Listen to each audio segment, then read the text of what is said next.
Olá, bando de irmãozinho estudioso, bem-vindo aqui a mais um LES, a sua lição da Escola Sabatina em áudio e também em vídeo agora aqui no YouTube. Estamos de novo aqui no nosso segundo trimestre de 2016, tema é o Evangelho de Mateus, e estamos aqui com os últimos dias de Jesus como tema da semana. E ainda essa noite todos vocês me abandonarão. Sim, Jesus dizendo isso aos seus discípulos. Mateus 26:31 é o nosso verso temático da semana. Bem lá, vamos começar hoje o estudo de domingo. Estamos agora nos últimos dias da vida terrestre de Jesus, e ele ainda tinha que enfrentar a cruz, ressuscitar e se revelar plenamente como Salvador crucificado e ressurreto. Por mais que os que seguiam Jesus o amassem e apreciassem, ainda tinham muito que aprender sobre quem ele era e sobre tudo o que faria por eles. Olhando para trás, tendo agora toda a Bíblia, especialmente as poderosas explicações de Paulo sobre a morte expiatória de Jesus, sabemos muito mais sobre o que Jesus planejou fazer por nós do que os seus seguidores sabiam na época sobre a história que nós vamos ler a seguir. Então vamos pensar nisso. A gente sabe, mas eles não sabiam como ia acontecer. Então vamos ler Mateus 26, 1 até 16 e vamos pensar enquanto isso em qual é o significado do valioso presente e o que eles ensinam sobre a maneira pela qual nós devemos nos relacionar com Jesus, ok? Então vamos ler agora Mateus 26, 1 a 16 e vamos pensar sobre isso, sobre o presente que ele nos deu.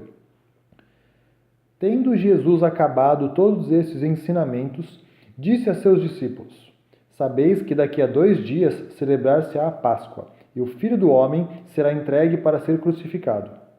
Então, os principais sacerdotes e os anciãos do povo se reuniram no palácio do sumo sacerdote, chamado Caifás, e deliberaram prender Jesus à traição e matá-lo. Mas diziam: Não durante a festa, para que não haja tumulto entre o povo. Ora, estando Jesus em Betânia, em casa de Simão o leproso, aproximou-se dele uma mulher, trazendo um vaso de alabastro cheio de precioso bálsamo, que lhe derramou sobre a cabeça, estando ele à mesa. Vendo isso, indignaram-se os discípulos e disseram: Para que esse desperdício? Pois este perfume podia ser vendido por muito dinheiro e dar-se aos pobres. Mas Jesus, sabendo disso, disse-lhes: Por que molestais essa mulher? Ela praticou boa ação para comigo, porque os pobres sempre tendes convosco, mas a mim nem sempre tendes. Pois, derramando este perfume sobre o meu corpo, ela o fez para o meu sepultamento. Em verdade vos digo, onde for pregado em todo o mundo, este evangelho será também contado o que ela fez, para a memória sua. Então, um dos 12, chamado Judas Iscariotes, indo ter com os principais sacerdotes, propôs: Que me quereis dar e eu vou-lo entregarei? E pagaram-lhe 30 moedas de prata. E este momento em diante buscava ele uma boa ocasião para lhe entregar. Bem, pessoal, então vamos ler aqui. Qual o significado do valioso presente? No caso, o presente era o perfume que foi dado a ele, que simbolizava, era uma valorização, um reconhecimento. Muitas pessoas já pregaram sobre esses assuntos nas igrejas, e que esse era um perfume muito caro na época. Então, o que ela estava fazendo era realmente, ela estava louvando aquele que eles já sabiam nessa altura do campeonato, que era o Filho de Deus, que eles só não entendiam talvez a função real dele. E o que ele ensina sobre a maneira que devemos nos relacionar com Jesus. Sim, Jesus é prioritário. O fato é isso. Muitas vezes ele deu algumas dicas dessa durante o tempo que ele ficou pregando, mas que a gente tem que se importar primeiro, buscar primeiro o reino de Deus e toda a sua justiça. Então sempre nós temos que buscar a Jesus, buscar a presença dele enquanto nós podemos, porque as outras coisas todas elas vêm em segundo plano. Na verdade, um pouco é isso. Então a gente deve sempre trabalhar com o pensamento de que Jesus é mais importante, de que estar com Deus é mais importante que o nosso Criador, que foi Ele que nos deu toda a salvação, na verdade. Então, vamos continuar aqui. Note como Mateus coloca a história da unção na cabeça de Jesus, que provavelmente deve ter ocorrido antes da entrada triunfal, dentro da trama para matá-lo, que estava se intensificando. Enquanto alguns de seu próprio povo estavam planejando lhe causar dano, Maria derramou sobre ele irrestrito amor e devoção, com seu vaso de alabastro cheio do precioso bálsamo. Enquanto os discípulos lamentavam o desperdício, Jesus classificou o que ela fez como uma boa ação. Por esse ato muito extravagante exteriormente, a mulher estava revelando a verdadeira profundidade da emoção que havia em seu coração em relação a Jesus. Embora ela certamente não soubesse tudo o que estava para ocorrer, nem o que aquele ato significaria, ela entendia o suficiente para saber que devia muito a Jesus. E assim desejava também retribuir muito. Talvez ela tivesse ouvido as palavras dele: aquele a quem muito foi dado, muito lhe será exigido, como está escrito em Lucas 12:48.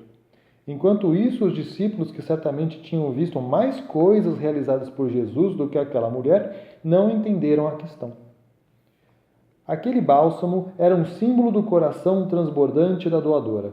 Era a demonstração exterior de um amor nutrido pelas correntes celestes a ponto de extravasar. E aquele bálsamo de Maria, que os discípulos chamaram de desperdício, está se repetindo milhares de vezes no coração suscetível de outras pessoas. Isso está escrito em O Comentário Bíblico Adventista do Sétimo Dia, no volume 5, página 1101.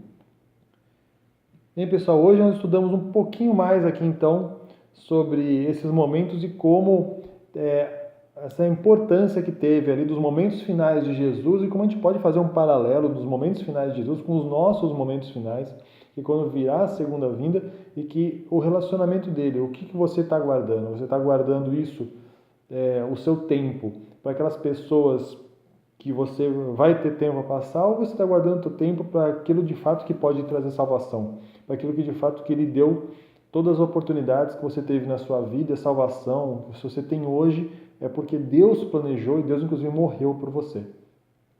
É um jeito meio estranho muitas vezes de pensar, porque a gente tem que se focar de nós mesmos, como todas as religiões promovem, só que agora você também tem que se focar às vezes dos outros, para que você possa gastar tempo com Deus, para que você possa honrar a Deus. Então isso às vezes nós temos dificuldade de entender, dificuldade de aplicar, porque não é tão simples. Bem, pessoal, esse foi o estudo de hoje. Não se esqueça, olha só, Jó capítulo 32 a 34, ok? É o ano bíblico, Jó 32 a 34. Uma boa leitura, muito obrigado pela sua paciência e nos vemos amanhã. Se quiser, se inscreva no canal, ok? Grande abraço.